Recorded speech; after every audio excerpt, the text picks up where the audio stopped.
Level 1, the bullied gamer. You're 17, 130 pounds, and you eat lunch in a bathroom stall so nobody sees you eat alone. Tyler, who's one of the big kids in school, films you anyway. He slams your head into locker 214 after fourth period, posts it, and it's at 4,000 views by dinner. Hannah likes it, the girl you'd spent 2 months working up the nerve to DM. You find out Tyler took her to homecoming from the comments under the video of your own beating. So you vanish into the one place Tyler can't follow. CSGO until 2 a.m., the only room where a $130 nobody and a 6-foot quarterback load in the same size. Here's what nobody in that hallway could ever guess. In 11 years, the kid crying in the third stall will run a cybercrime empire from a glass tower 3 governments can't touch. A sealed federal indictment under his real name and no way to ever come home. And it all starts tonight, with a stranger in a game lobby and the worst decision you'll ever make. Level 2, the script kitty. You meet Marcus the way you meet everyone now, as a voice in a lobby at 2 a.m. He's older, somewhere in another time zone, and he plays like he's bored and talks like he's always half laughing at you. He's good. He clocks that you're good too. For 3 weeks, he's the closest thing to a friend you've got. Then he scams you. A trade your Doppler karambit, the one rare skin you saved 6 months of lawn money for, against a knife he swears is worth more. You click accept. The window flickers.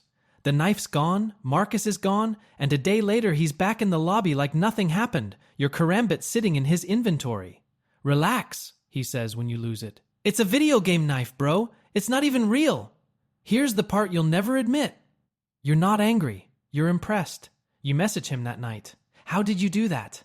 And Marcus, delighted, shows you. It's a fake FreeSkin site, a login page built to look exactly like Steam, harvesting passwords from anyone desperate enough to type them in. Stupid. Ugly. And you are immediately completely hooked.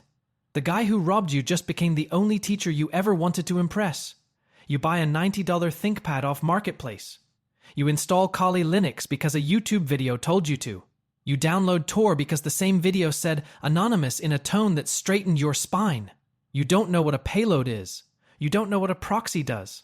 You don't know the difference between a virus and a worm, and when Marcus says these words like common knowledge, you nod and pretend you already knew. You point a Metasploit command you copy-pasted at your own school's WIFI, watch a wall of green text scroll, and feel like a god. You haven't hacked anything. You've run other people's tools at things. There's a word for that, and Marcus says it through his webcam, grinning. You're a script kitty, dude. You don't actually know anything. It lands exactly where he wants it to. It lands because it's true. So here's the loop you build, 3 nights running. You take one of his phishing pages, a credential stealer, somebody else's code, and set it up yourself, just to see. You're sweating.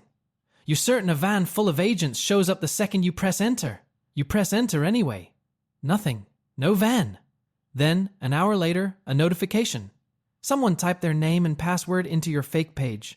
A stranger's Steam account loads on your screen. You scroll an inventory that isn't yours, with a stranger's eyes, and there it is. A Doppler karambit. You sell it through a middleman that night for $180 because you can't link a bank to any of this. You took the exact thing that was taken from you, off someone who never wronged you.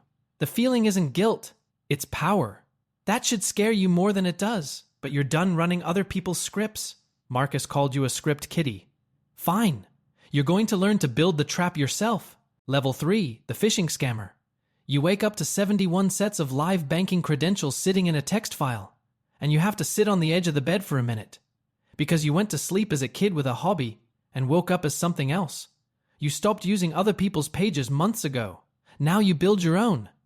You clone a bank's login screen pixel for pixel, same font, same little padlock icon, same "we value your security" footer. You register a domain that's one swapped letter off the real one, the kind nobody reads because nobody reads. You rent a server in a country that ignores takedown requests for a fee, and you learn that this is a numbers game wearing a skill costume. You don't need to fool everyone. You need to fool 0.5% of 40,000 people. So you send 40,000 emails overnight, standing there the next morning counting logins. The thing that hits you isn't the money. It's the scale. You are not a kid in a bedroom anymore. You are an institution. One guy with a laptop, behaving like a bank in reverse. What you don't let yourself think not yet is that scale runs both directions. The same numbers that make you rich tonight are the numbers that put a name like yours into a sealed indictment one day.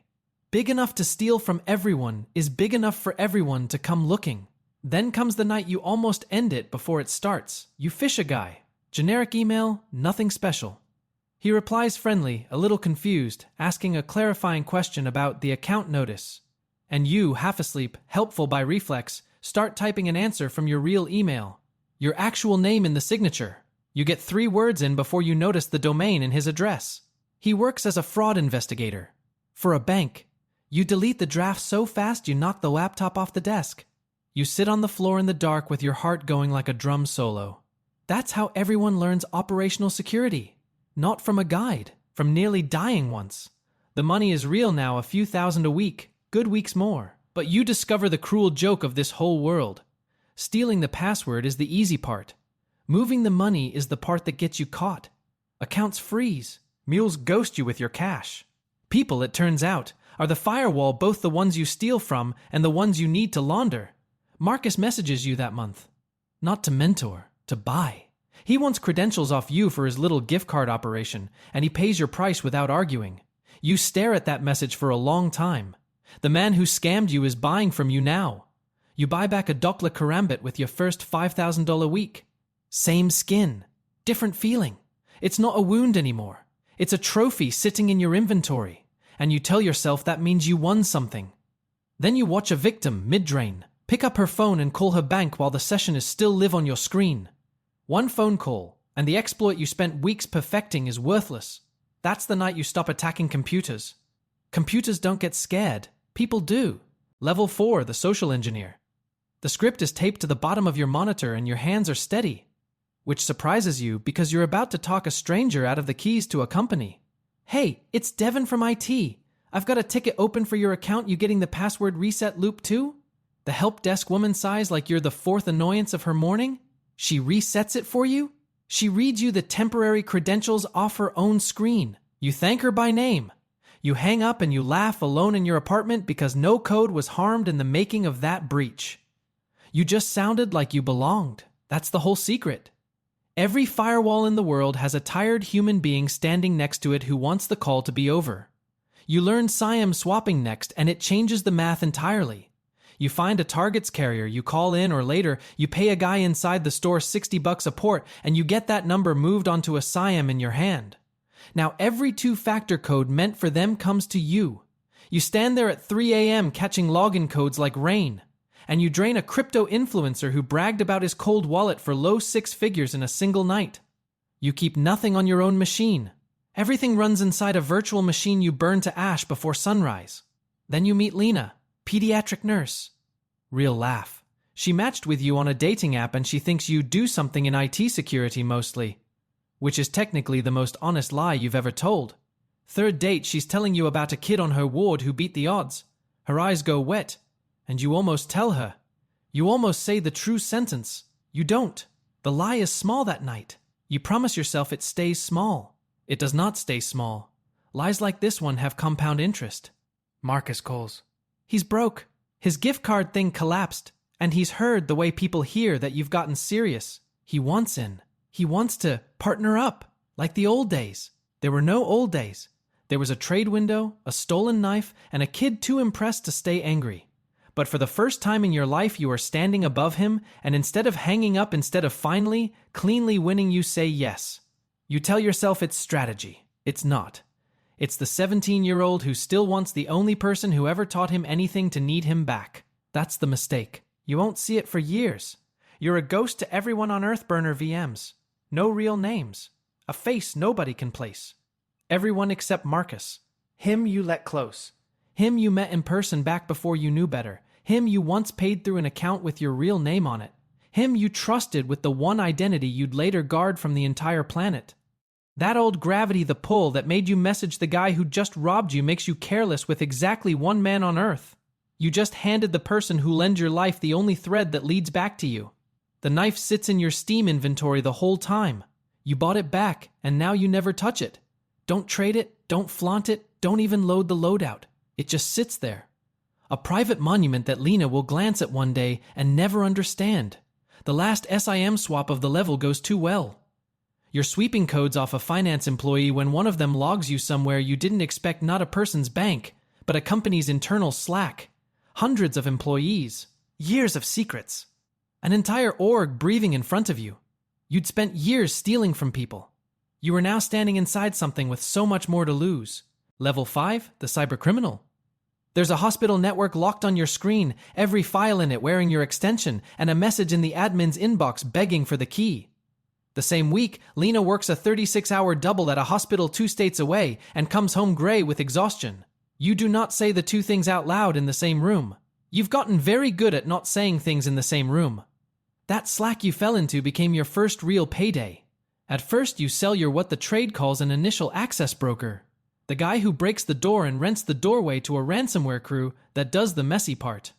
Then you stop subcontracting your own nerve and deploy it yourself. You watch a company's whole operation seize up at your command, and you feel the specific God feeling that ruins people. It ruins you a little that night.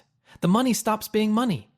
A 6-figure Bitcoin payment and firms on chain, and you feel almost nothing, just a number getting longer next to a wallet that isn't your name. So you do something with it that means something. You buy a ring. You marry Lena in a courthouse on a Tuesday with 2 witnesses you paid $40 each in cash off the street. No family. No photos that could ever surface. It is the single most honest thing you own, and you own a great deal now. Then the worst 72 hours of your life. A company you hit doesn't pay, they hire a real incident response firm. And you watch, helpless and fascinated, as professionals start unspooling your infrastructure in real time. Server by server, they're following the thread back toward you. You spend 3 days tearing down everything, rotating wallets, burning servers, sweating through your shirt at the dining table Lena's coworkers gave you as a wedding gift. She asks if you're okay. You say it's a work deadline. You survive it, barely. And you learn that fear has a flavor, copper and adrenaline, and that you can taste it for days. Marcus is in the crew now, and Marcus is sloppy. He reuses an email address across 2 operations. He brags in a Telegram channel with too many members. Any one of these things could burn all of you. You catch it, you clean it, you cover for him. You tell yourself it's loyalty. It isn't loyalty. It's that same old gravity. Still bending everything you do the pull that made you message the guy who robbed you and beg him to teach you. You protect Marcus because some part of you is still the kid who wanted the scammer's respect. One night Lena leans over your shoulder while you work and sees the knife sitting in your inventory. You spent real money, she says, half laughing, on a cartoon knife. And you say, it's complicated. And you mean it more than she could ever know. By now, the hacking is the easy part. You can get into almost anything. The thing that keeps you up, the thing that freezes accounts and ends careers, is cashing out and offloading the data without a middleman flipping on you the second the cuffs come out. So you make a decision that feels like efficiency and is actually the on-ramp to the end. You cut out the buyers. You become your own market. You open a shop on the dark web. Level 6, the dark web vendor. The first review post at 4 a.m. legit vendor, fast delivery, would buy access again. And you feel a pride so absurd you have to put the laptop down and walk around the room. You built a brand, a criminal brand with a logo and a reputation. And the praise of strangers who would sell you out in a heartbeat hits the exact spot the praise of strangers always hits in a kid who got beaten in a hallway. You learn fast that the dark web isn't a place. It's a reputation economy. There's escrow holding the buyer's coins until delivery. There are reviews you live and die by. There is, God help you, customer service. You answer tickets. You handle disputes. You eat a refund to protect a rating. You sell what you steal. Corporate access, full identity packages, whole databases priced by the row. You go Monero only, because Bitcoin remembers everything and Monero forgets. You run every coin through mixers. You write a rule into your operation, nothing inside certain countries. The ones whose agencies you'd rather not wake, and you start reading your own setup the way a paranoid man reads a will. And one night it lands on you, cold and complete. Every rule you write is another wall in a cell you are building by hand. The better the walls, the longer the sentence when they finally come. You are getting very good at not being caught, which is a skill that only matters because the thing it's protecting will eventually catch you anyway. You push the thought down. You're good at that now too. Then you watch the market eat one of its own. A buyer gets shorted by a smaller vendor and doesn't open a dispute. He doxes the guy. Posts his real name, his real city, right there on the forum. The vendor's account goes dark within the hour and never lights up again. Everyone assumes the obvious. For one whole night you lie awake convinced you're next, certain the knock is coming. It doesn't come. Instead, your sales tick up because the dead man's customers need a new supplier. And you're right there, 5 stars, fast delivery. The market devours someone and pays you for watching. You take the money. You hate that you take the money. You take it anyway. Lena has started flinching when you flinch. You jump at a knock at the door and you catch her watching your face to decide how scared to be. She begins keeping a packed bag in the hall closet. Neither of you mentions the bag. You both walk past it every day like it's a coat. As a joke as branding, you start throwing a Doppler karambit into the shop as a free bonus with any large order. Not the one in your inventory. Never that one. A cheap throwaway skin you buy by the dozen just for the bit. Proof the vendor has a sense of humor. Buyers love it. The thing that was the worst day of your 17th year is now a marketing gimmick you hand out like a coupon. You don't know whether that's healing or rot. Then a buyer finds you who is different, patient, generous, states adjacent, the way some of them are, never quite saying who they work for. He doesn't want a database.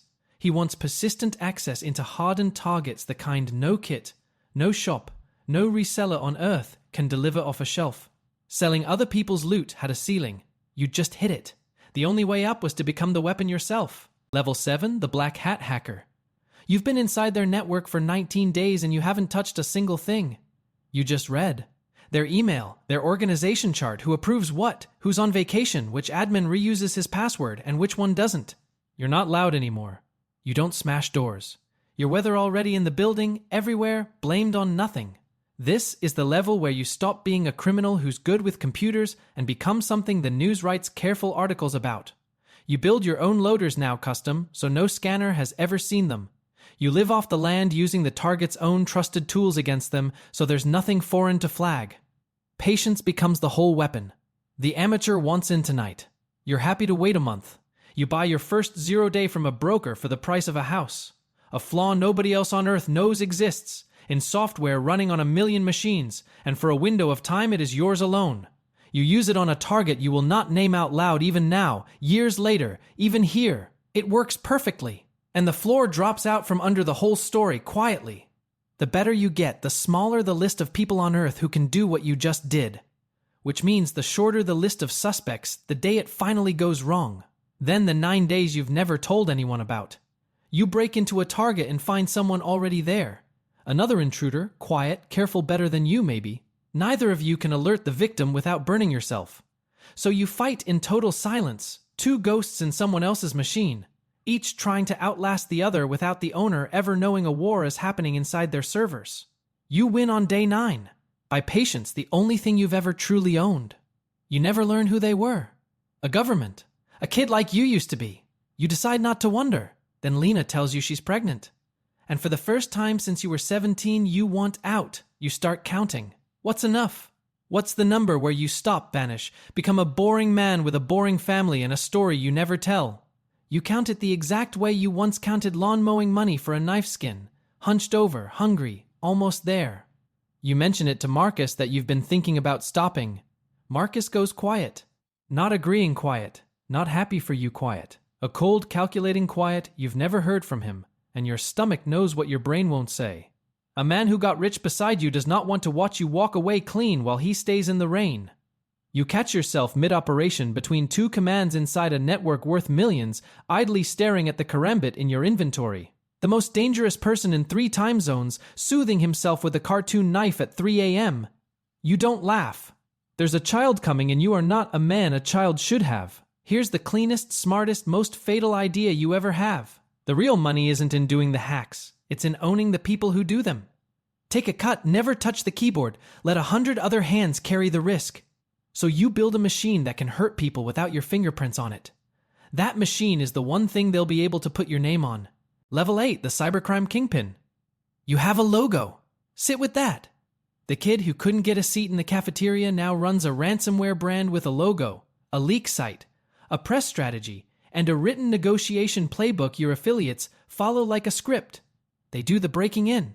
You take a cut of every ransom and never touch a keyboard in anger again. You are not a hacker anymore. You're a company. You have, functionally, employees and a Tuesday morning routine of reading other people's crimes like quarterly numbers. For a while, it's the safest you've ever been. Distance from the crime. Layers of strangers between your hands and the harm. You tell Lena you're consulting now, and it's almost not a lie. Then growth stalls the way it does, and the old hunger wakes up, that specific 17-year-old hunger to take more, win bigger, make the hallway sorry. You'd promised yourself you were getting out after one more score. This is the one more. It's always the one more, the man who has everything deciding he needs the one thing that finally gets him caught. Your crew flags a target as radioactive. Everyone says leave it. It's a national psychotherapy provider. Tens of thousands of patients, their sessions, their diagnoses, the worst nights of their lives transcribed and sitting in one soft, undefended database. You take all of it. And then you make the choice that separates you from everyone you've ever been. You don't just ransom the company. You go after the patients themselves, one by one. Pay, or the world reads what you said when you thought no one was listening. It is the most money you have ever made, and it tastes like ash in your mouth. Lena reads a news story at the kitchen table. A victim, young, a name, a town, a note left behind. She reads it twice. Then she looks up at you across the kitchen with a question she is too frightened to finish out loud, and you say nothing, because the only answers are a lie she'll see through or a truth that ends everything. The silence answers for you. Something in her face closes like a door you will never get back open. The marriage doesn't end with a fight. It ends right there in the quiet, a news article between you and a child kicking in her belly. You finally have everything. You're losing the only thing that was ever real. The therapy hack is too big and too cruel to stay buried. It pulls down a global task force. Agencies that don't normally share a hallway start sharing a target, and the target is your operation. And the first domino is exactly who you'd expect. Marcus, sloppy as ever, arrested in a country with an extradition treaty, sitting in an interview room with a laptop full of everything the two of you ever did together, and the one thing nobody else on earth has, your real name. The thread you only ever let him hold. They offer him a deal. Of course they offer him a deal. They always have a deal for the weakest man in the room. Here is the part that will keep you up for the rest of your life. The man who taught you everything is the man who ends you.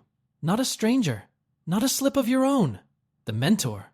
Marcus scammed a knife off a lonely 17-year-old, turned him into the most wanted hacker 3 agencies ever chased, got rich in your shadow for a decade, then handed you over to shave 5 years off his sentence. Marcus made you. Now Marcus unmakes you. And you were too loyal to ever see it coming. A contact burns you a single message before going dark. He's talking. Sealed indictment. Raids being staged. You read it standing in the kitchen of the house you bought with stolen money, listening to your pregnant wife not speak to you in the next room. It's not even real. Marcus told you once, laughing, about a knife. Turns out everything you built was exactly that, catchable. Everything you own is just data, and data fits in a folder a federal agent can carry under one arm. You have hours, not to fix it, to choose which life to lose. Level 9, the federal inmate. You don't go to the airport because you're going somewhere. You go because the only other option is a cell, and you have maybe 4 hours before they come. One bag. A hardware wallet holding a fortune that exists nowhere and everywhere at once. A phone you'll snap in half and drop in the terminal bathroom trash the second you clear security. Lena can't come. She's 7 months pregnant. Her name is Clean. And the single decent thing left in you understands that the way to keep it clean is to leave her behind and never reach for her again. You don't get a real goodbye. A goodbye is a phone call, and a phone call can be live, and live can be traced. You watch your own front door from a parked car for 10 minutes, and then you drive away while the light's still on in the bedroom window. You board a flight to a country with no extradition treaty, and you land rich and free above a warm sea. On paper, you won. No handcuffs. No perp walk. A glass tower, a fortune intact, the most expensive view in the city. They call it a federal indictment. You are not in a federal prison. You got something with a better view and the exact same number of doors out. You can never go home. You will never stand on American soil again without a cell waiting at the end of the jet bridge. You will never hold your daughter in the country she's born in. You will never be in a room with your wife again. You're an inmate. The cell is just an entire country with no way back through. Marcus takes his plea and walks in 5 years. 5! He'll get out young enough to start over, see his mother, walk down a normal street in a normal town, complain about the weather like he never sold a soul. The man who said your knife wasn't even real is going to be freer than you will ever be again. The mentor who taught you to do this gets to walk back into the world. The student who outgrew him gets a tower he can't leave. Marcus wins the only round that ever counted. The last one. Your daughter is born on a Tuesday months into this. You watch it on a video call routed through 3 countries, so it can't be traced back to the tower. You meet her as a frozen, buffering rectangle, pixelating every few seconds, her first cry arriving a half second behind her face. You mute your own microphone so the 2 people you love most in the world can't hear the sound you make. Then it's 3 a.m. again. The same hour as the bedroom, the locker, the lobby, the whole thing. The hour you once promised a screen you'd matter someday. You open Steam out of muscle memory, and there it is, the Doppler karambit, still in your inventory. Untouched, untouchable. The one thing in this whole life nobody could ever take from you because it was never a thing you could hold in the first place. Marcus was right. 11 years too late, and about the wrong thing, but right. The real stuff you ever built, the wife, the kid, the name, the empire, all of it was just data in the end. And data can't sit beside you in a tower you're not allowed to leave. You close the tab. You don't open another one. If this one stayed with you, like and subscribe for more.